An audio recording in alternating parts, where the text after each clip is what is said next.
नमस्कार प्रेक्षकांनो, घरोघरी मातीच्या चुली या मालिकेच्या येणाऱ्या भागामध्ये जबरदस्त असा ट्विस्ट येणार आहे। तर प्रेक्षकांनो, ऐश्वर्या आणि सारंग नानासाहेबांच्या रूममध्ये माफी मागायला गेलेले असतात। तर इथे नानासाहेबांच्या रूममध्ये माफी मागायला गेलेल्या ऐश्वर्या आणि सारंगची नानासाहेबांनी रूममधून हकलपट्टी केलेली असते। आणि त्याचबरोबर इथे ऐश्वर्या जानकीच्या रूममधून प्रॉपर्टीचे पेपर चोरत असताना इथे जानकीने तिला रंगे हात पकडलेलं असतं। आणि त्याचबरोबर इथे संपत आणि ऐश्वर्या या दोघांना एकमेकांबरोबर बोलत असताना सौमित्रने बघितलेलं असतं। आणि त्या क्षणी सौमित्रला खूप मोठी महत्त्वाची गोष्ट कळलेली असते की संपत हा दुसरा तिसरा कुणाचा नाही तर सयाजी विखे पाटीलचा माणूस आहे आणि ऐश्वर्याचा माणूस आहे। त्याच्यामुळे आता येणाऱ्या भागामध्ये खूपच महत्त्वाच्या गोष्टींचा खुलासा होणार आहे।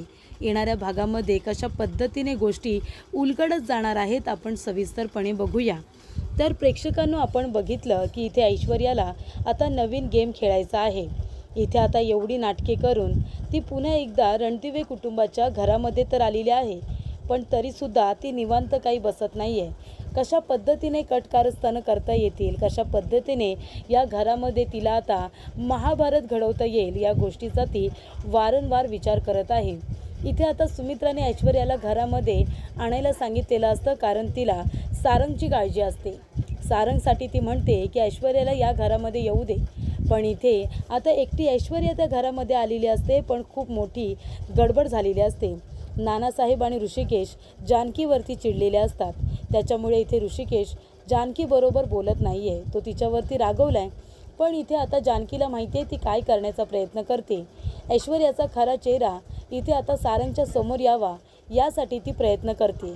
पण इथे आता सारंग हा मूर्ख सारंग ऐश्वर्याची बाजू घेतोय, ऐश्वर्याला तिच्या प्लॅनमध्ये साथ देतोय आणि इथे संपूर्ण घराच्या विरोधात जाऊन इथे तो ऐश्वर्याची साथ देतोय आणि सर्व घरातल्या लोकांना तो मूर्ख बनवतोय। ते इथे सारंगला आता माहिती असतं, पण तरीसुद्धा तिच्या प्रेमात तो इतका आंधळा झालाय की सगळ्या गोष्टी त्याला दिसत असताना सुद्धा त्यांच्याकडे तो दुर्लक्ष करतोय। पण ऋषिकेशला ही गोष्ट अजिबात मान्य नाही आहे। ऋषिकेश म्हणतो, जी घाण या घरातून आपण बाहेर काढली होती ती घाण तू पुन्हा या घरामध्ये कशासाठी घेऊन आलीस? आत्ताच्या आत्ता त्या ऐश्वर्याला घरातून बाहेर काढ। जेव्हा त्या ऐश्वर्याला घरातून बाहेर काढशील तेव्हाच मी तुझ्याशी बोलेन, असं ऋषिकेश जानकीला म्हणतो। जानकी त्याला विचारण्याचा प्रयत्न करते, तुमचं नक्की चाललंय तरी काय? कारण इथे ऋषिकेश आता वेड्यासारखा नानांच्या किडनॅपरला शोधतोय। कारण ऋषिकेशला पूर्णपणे खात्री आहे की नानांना किडनॅप करण्यामागे सयाजी विखे पाटीलचा हात आहे आणि म्हणूनच तो संपतला शोधतोय। आणि संपत आता त्याच्या बॉसला भेटायला जाणार आहे अशी खोटी बातमी ऐश्वर्याने पसरवायला सांगितलेली असते। ऐश्वर्याने गण्याला फोन करून सांगितलेलं असतं की इथे ऋषिकेशला सांगायचं की संपत त्याच्या बॉसला भेटायला जाणार आहे आणि संपतला सांगितलेलं असतं की एका जमिनीच्या केसच्या संदर्भात तू सौमित्राला भेटायचं। मग एकदा जमिनीच्या केसच्या संदर्भात तू सौमित्राला भेटायला गेलास की सौमित्राचे आणि संपतचे एकत्र फोटोज हे गण्याला काढायला सांगितलेले असतात आणि गण्या बोलत असतानाचे त्यांचे फोटोजसुद्धा काढतो आणि ते फोटो आता ऋषिकेशला पाठवतो। पण त्याने एक आयडिया केलेली असते, ऋषिकेशचा फोटो हा मागच्या बाजूने आलेला असतो, त्याच्यामुळे आता तो काळ्या कोटातला माणूस नक्की कोण आहे हे आता ऋषिकेशला कळत नाही, कारण का त्याच्यामध्ये ऋषिकेशचा चेहरा काही दिसतच नसतो। त्यामुळे इथे आता नक्की बॉस कोण आहे हे ऋषिकेशला काही कळलेलं नाही आहे। पण इथे आता ऐश्वर्याने ऋषिकेशचा गैरसमज व्हावा आणि सौमित्राने त्याच्यामध्ये भांडण व्हावं, कारण कशासाठी तर प्रॉपर्टीसाठी।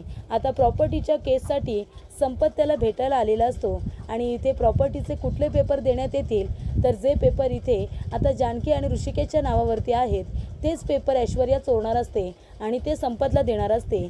मग संपत ते पेपर इथे आता सौमित्राला नेऊन देणार असतो आणि मग ते पेपर सौमित्राने कशासाठी मागितलेत तर प्रॉपर्टीसाठी हे सगळं सौमित्राने केलं हे आता सगळ्यांच्या समोर येणार असतं। आणि त्यामुळे इथे तिला ऋषिकेश आणि सौमित्रमध्ये आता भांडण लावायचं असतं। त्या घरामध्ये राम लक्ष्मणाची जोडी जर कुठली असेल तर ती ऋषिकेश सौमित्राची आहे। ऋषिकेशवरती एवढं मोठं संकट आलं, सगळे लोक त्याच्या विरोधामध्ये गेले होते, पण फक्त एक व्यक्ती आणि त्याची बायको अवंतिका म्हणजे इथे सौमित्र आणि अवंतिका हे दोघे जण खंबीरपणे ऋषिकेशच्या पाठीमागे खंबीरपणे उभे होते, त्याची साथ देत होते, जानकीला धीर देत होते. पण इथे मधल्या काळामध्ये त्यांचा विश्वास थोडासा हळलेला असतो. पण तिथे सुद्धा सौमित्र म्हणतो की नाही, ऋषिकेश दादा अशी चूक कधीच करू शकत नाही. पण इथे आता ऋषिकेश आणि सौमित्रमध्ये अंतर निर्माण करण्यासाठी ऐश्वर्या हे सगळं प्लॅनिंग करते. कारण हे दोघे जण एकदा काय एकमेकांपासून दुरावले, यांच्यामध्ये भांडण झालं की संपूर्ण रणदिवे कुटुंब उद्ध्वस्त होईल असं ऐश्वर्याला माहिती असतं. कारण संपूर्ण घर हे आता ऋषिकेश आणि सौमित्र या दोघांच्या बंधू प्रेमावरती उभं आहे हे बरोबर माहिती असतं. त्यामुळे इथे प्रेक्षकांनो आता संपतला सांगितल्याप्रमाणे तो सौमित्रला भेटायला जातो, गण्या फोटोज काढतो, ते फोटो ऋषिकेशला पाठवतो आणि ऋषिकेश तो फोटो बघतो. पण त्याच्यामध्ये संपत दिसत असतो, फक्त इथे सौमित्राचा चेहरा दिसत नसतो. त्यामुळे ऋषिकेशला आता नक्की हा बॉस कोण आहे हे शोधून काढायचं असतं. त्याला जानकी विचारते की ऋषिकेश मला सांगा, तुम्ही काय शोधण्याचा प्रयत्न करताय? कदाचित तुम्हाला जी काही प्रश्न पडली आहेत त्याची उत्तरं मी तुम्हाला देईन. तेव्हा इथे आता ऋषिकेश जानकीला काहीच सांगत नाही आणि जाऊन तो तिथे बघतो ज्या ठिकाणी आता संपत आणि सौमित्र दोघेजण भेटलेले असतात. त्या ठिकाणी ऋषिकेश जातो. पण त्या वेळेला इथे आता सौमित्राने आपला काळा कोट काढलेला असतो, म्हणून तो आता तिथे ऋषिकेश त्याला ओळखत नाही. नाहीतर तेव्हाच ऋषिकेशला त्याच्यावरती संशय आला असता. त्यानंतर संपत म्हणतो की ऐश्वर्या ताई हे सगळं ठीक आहे, पण त्या सौमित्राने मला आता प्रॉपर्टीचे पेपर घेऊन यायला सांगितले, मी कुठले पेपर घेऊन जाऊ? तेव्हा इथे ऐश्वर्या म्हणते मी आहे ना, तू नको काळजी करू. तेव्हा इथे कामानिमित्त आता जानकी जेव्हा बाहेर असते तेव्हा ऐश्वर्या हळूच तिच्या रूममध्ये जाते आणि कपाटामधून प्रॉपर्टीचे पेपर बाहेर काढत असते. आणि तेव्हा इथे आता जानकीने तिला बघितलेलं असतं. जानकी बघत असते की ऐश्वर्या नेमकं काय करण्याचा प्रयत्न करते. ऐश्वर्या हळूच ते आता प्रॉपर्टीचे पेपर काढते आणि ते चोरून घेऊन जात असते. तेव्हा इथे जानकी तिचा हात पकडते आणि म्हणते काय करतेस? मागच्या वेळेला जसे प्रॉपर्टीचे खोटे पेपर तयार करून घेऊन आली होतीस त्याच्यामध्ये फक्त ऋषिकेशच्या नावावरती एक देवारा केला होतास आणि खऱ्या प्रॉपर्टीचा पेपरमध्ये तर अख्खंच्या अख्खं घर ऋषिकेशच्या नावावरती आहे, कंपनीसुद्धा त्यांच्याच नावावरती होती, बरोबर की नाही? शेती त्यांच्या नावावरती आहे आणि तू प्रॉपर्टीचे पेपर चेंज केलेस, त्याच्यामध्ये सगळं काही सारंग भाऊजींच्या नावावरती केलंस. तुला लाज नाही वाटली का गं? एवढं सगळं करून सवरून पुन्हा आमच्या प्रॉपर्टीचे पेपर चोरतेस? तेव्हा इथे ऐश्वर्या आता पूर्णपणे फसलेली असते. तिचा प्लॅन इथे जानकीने उधळून लावलेला असतो. कारण इथे आता जर प्रॉपर्टीचे पेपरच दिले गेले नाही तर मग प्रॉपर्टीसाठी सौमित्राने हे सगळं केलं हे कसं लक्षात येणार? तेव्हा इथे जानकी तिचा हात पिरगळते, तिच्या हातातून प्रॉपर्टीचे पेपर काढून घेते आणि म्हणते आज शेवटचं, पुन्हा जर प्रॉपर्टीच्या पेपरला हात लावायला गेलीस ना तर माझ्यापेक्षा वाईट कुणीच नसेल, कळलं ना तुला? तेव्हा इथे प्रेक्षकांनो आता जानकी इथे प्रॉपर्टीचे पेपर घेते. पण अजून एक गोष्ट राहिलेली असते, तो फोटो ज्याच्यामध्ये ऋषिकेश हा आता त्या बॉसला शोधण्याचा प्रयत्न करतोय. आता बॉस म्हणजे सौमित्र हा तर बॉस नाही आहे, पण तरीसुद्धा फोटोमध्ये मागच्या बाजूने तर तोच आहे. मग इथे आता जानकी म्हणते की तो फोटो मला दाखवा ना, जो तुम्हाला पाठवला आहे, नक्की तो कोण माणूस आहे मला पण बघू दे. कारण नानांना ज्या माणसाने किडनॅप केलं होतं त्याला मीही मारलं होतं, मग तोच माणूस आहे का बघू द्या ना मला. तेव्हा ऋषिकेश तो फोटो दाखवतो आणि नानांनासुद्धा दाखवतो. तेव्हा दोघेही त्या माणसाला ओळखतात. तेव्हा जानकी म्हणते पण हा समोर उभा राहिलेला माणूस कोण आहे? तेव्हा इथे आता जानकी विचार करत असते की नक्की हा माणूस आहे तरी कोण. त्याच्यानंतरला प्रेक्षकांनो इथे महत्त्वाची गोष्ट आता पुढे येणार असते, ती म्हणजे संपत सौमित्राला भेटायला आलेला असतो. कशासाठी? तर जमिनीच्या संदर्भात. पण इथे आता संपत ऐश्वर्याला भेटायला आलेला असतो. ऐश्वर्या आणि संपत दोघेजण एकमेकांबरोबर बोलत असतात.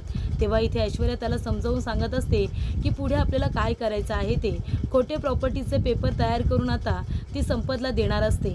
आणि ऐश्वर्या आणि संपतला बोलताना सौमित्राने बघितलेलं असतं. तेव्हा इथे सौमित्र म्हणतो की हा संपत ऐश्वर्याजवळ काय बोलतोय आणि हा मला भेटायला आला होता ना. तेव्हा इथे ऐश्वर्या त्याला आता कामाचे पैसे देत असते. त्यानंतरला ती त्याला खूप काही गोष्टी देत असते, म्हणजे प्रॉपर्टीचे पेपर असू दे, अजून काही गोष्टी. ते सगळं आता सौमित्र बघतो. तेव्हा त्याच्या लक्षात येतं कदाचित हा संपत काहीतरी डबल गेम करण्याचा प्रयत्न करतोय. म्हणजे इथे हा ऐश्वर्याकडे आला आहे, बरोबर की नाही? आणि ऐश्वर्या त्याच्याशी एवढं काय महत्त्वाचं बोलते? हा सयाजी विखे पाटील आणि ऐश्वर्याचा माणूस तर नसेल ना? तेव्हा सौमित्र एक काम करतो, आपल्या मोबाईलमध्ये त्या दोघांचा फोटो काढतो, जेणेकरून तो फोटो ऋषिकेशला आणि जानकीला दाखवता येईल की नक्की ह्या दोघांचा काही संबंध आहे का, हे आता त्याला विचारता येईल. तेव्हा प्रेक्षकांनो, इथे आता सौमित्रने संपत आणि ऐश्वर्याचा बोलत असतानाचा फोटो काढलेला असतो आणि तो फोटो घेऊन तो आता जानकीकडे जातो. जानकीला म्हणत असतो की वहिनी, मला थोडं तुझ्याशी बोलायचं आहे. हा बघ, या माणसाचा हा फोटो बघ. म्हणजे हा माणूस कोण आहे, तर हा संपत आहे. हा मला प्रॉपर्टीच्या संदर्भात भेटायला आला होता, पण तो ऐश्वर्याबरोबर काय बोलतोय. तेव्हा जानकी म्हणते, सौमित्र भाऊजी, अहो हा संपत आहे ना, तोच आपल्या नानांचा किडनॅपर आहे. यानेच नानांना आउट हाऊसमध्ये किडनॅप करून ठेवलं होतं.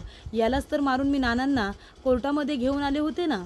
तेव्हा सौमित्र म्हणतो, वहिनी अगं पण हा एका केसच्या संदर्भात मला भेटायला आला होता. हा नानांचा किडनॅपर आहे, मला माहितीसुद्धा नव्हतं. तेव्हा इथे आता जानकीच्या सगळ्या गोष्टी लक्षात आलेल्या असतात. तेव्हा जानकी म्हणते, हा ऐश्वर्याजवळ बोलतोय म्हणजे नक्कीच हा सयाजीचा आणि ऐश्वर्याचा माणूस आहे. म्हणून तर दोघेजण इतकं महत्त्वाचं काहीतरी बोलतायत ना. तेव्हा सौमित्र म्हणतो, पण कदाचित हा मलासुद्धा फसवायला आला असेल का, कारण तो एका प्रॉपर्टीच्या संदर्भात माझ्याशी काहीतरी बोलायला आला होता, पण त्याने महत्त्वाचे कागदपत्र तर आणलेच नव्हते आणि आता हा ऐश्वर्याजवळ बोलतोय. नक्की त्यांचा काही प्लॅन सुरू असेल का. तेव्हा जानकी म्हणते, हो भाऊजी, कारण का मी जेव्हा रूममध्ये नव्हते ना, तेव्हा ऐश्वर्या आली होती माझ्या कपाटातून प्रॉपर्टीचे पेपर चोरायला. तेव्हा सौमित्रच्या आता सगळं काही लक्षात येतं. सौमित्र म्हणत असतो की वहिनी, ऐश्वर्या कदाचित प्रॉपर्टीचे पेपर चोरून हे त्या संपतकडे देणार होती आणि संपत ते पेपर घेऊन माझ्याकडे येणार होता. याचा अर्थ काय झालं असतं माहिती आहे का, ते प्रॉपर्टीचे पेपर मी संपतला चोरायला सांगितलेत असा आळ कदाचित माझ्यावरती आला असता. तेव्हा जानकी म्हणते की सौमित्र भाऊजी, हा सगळा प्लॅन ऐश्वर्याचा तर नसेल ना. म्हणजे प्रॉपर्टीचे पेपर चोरायचे, संपत तुमच्याकडे प्रॉपर्टीच्या संदर्भात येणार, त्यानंतरला आपल्या घराचेच पेपर घेऊन तुमच्याकडे येणार आणि सगळा आळ तुमच्यावरती येणार.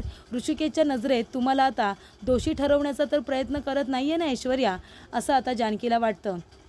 त्यानंतर इथे जानकी आता या मुळाशी जाण्याचा प्रयत्न करत असते. नक्की काय गडबड आहे हे शोधून काढण्याचा प्रयत्न करत असते. पण ती सौमित्राला म्हणते की तुम्ही एक काम करा, या संपतकडून त्याची केस वगैरे आता घेऊ नका. तो तुम्हाला फसवायला आलेला आहे. तो आपल्या नानांचा खरा किडनॅपर आहे. ही महत्त्वाची गोष्ट आता कळलेली असते. त्यामुळे आता सौमित्रसुद्धा सावध होतो. त्यानंतर प्रेक्षकांनो, इथे आता सौमित्र आणि अवंतिका हे दोघेजण सावध झालेले असतात. जानकीने त्यांना सगळी गोष्ट आता समजावून सांगितलेली असते आणि ऐश्वर्याला त्याबद्दल काही माहिती नसतं. ऐश्वर्याला असं वाटत असतं की तिचा प्लॅन सक्सेसफुल होतोय, पण जानकी आता किती हुशार झाली, किती स्मार्ट झाले हे तिला माहिती नाही आहे. तेव्हा इथे ऐश्वर्या आता नानासाहेबांच्या मनातून जे काही आपला राग आहे तो बाजूला करण्यासाठी त्यांच्या पाया पडायला गेलेली असते, त्यांची माफी मागायला गेलेली असते. तेव्हा आजी, सारंग आणि ऐश्वर्या तिघेही जण नाटक करत असतात नानासाहेबांची माफी मागण्याचं. तेव्हा इथे नानासाहेब आता त्या दोघांचीही नाटकं समजून घेतात आणि त्या म्हातारीला म्हणतात की तुमचं झालं असेल तर तुम्ही बाहेर जा. सारंग म्हणतो की नाना आम्हाला माफ करा. ऐश्वर्यासुद्धा म्हणते की नाना, मी ज्या काही चुका केल्या त्यासाठी मी तुमची माफी मागते, पण यापुढे मी आता एक आदर्श सून होणार.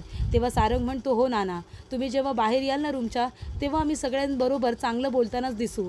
तेव्हा इथे सारंगसुद्धा, मूर्ख सारंग, नेहमी आता सगळ्यांशी वाईटच बोलत असतो ऐश्वर्याच्या नादाला लागून. म्हणजे एवढ्या वर्ष ज्या लोकांनी त्याला प्रेम दिलं त्या लोकांबरोबर तो वाईट वागतोय आणि जी ऐश्वर्या फक्त घराच्या विरोधात बोलते, सगळ्यांना त्रास देण्याच्या गोष्टी करते, तिचं आता त्याला सगळं काही पटायला लागलेलं असतं. त्यानंतर इथे आता नानासाहेब त्या दोघांनाही माफ करत नाही. नानासाहेब म्हणतात की तुमची नाटकं आहेत ना, ती माझ्यासमोर करू नका, कारण ऐश्वर्याचा खरा चेहरा मी बघितला आहे. अरे सारंग, तू सुद्धा बघितलेला नाही आहेस तिचा खरा चेहरा. जिन्यावरून मला ढकलून दिल्यानंतर जेव्हा मी बेडवरती पडून होतो ना, तेव्हासुद्धा येऊन ही मला त्रास देत होती, माझा पाय ओढत होती, माझा हात पिरगळत होती. तुला माहिती आहे का. आणि ह्या कारस्थान्या बाईला तू या घरामध्ये घेऊन आलास. जानकीने जरी तुम्हाला दोघांना या घरामध्ये घेतलं असलं ना, तरीसुद्धा मी मरेपर्यंत कधीच तुम्हाला माफ करणार नाही. तुमची ही तोंडंसुद्धा बघायची माझी इच्छा नाही आहे. तुम्ही ही नाटकं आहेत ना दुसऱ्या लोकांसमोर करा, जानकीसमोर करा, नाही तर सुमित्रासमोर करा, पण माझ्यासमोर ही नाटके तुम्ही करू नका. ऐश्वर्या, मी तुला चांगलं ओळखतो गं.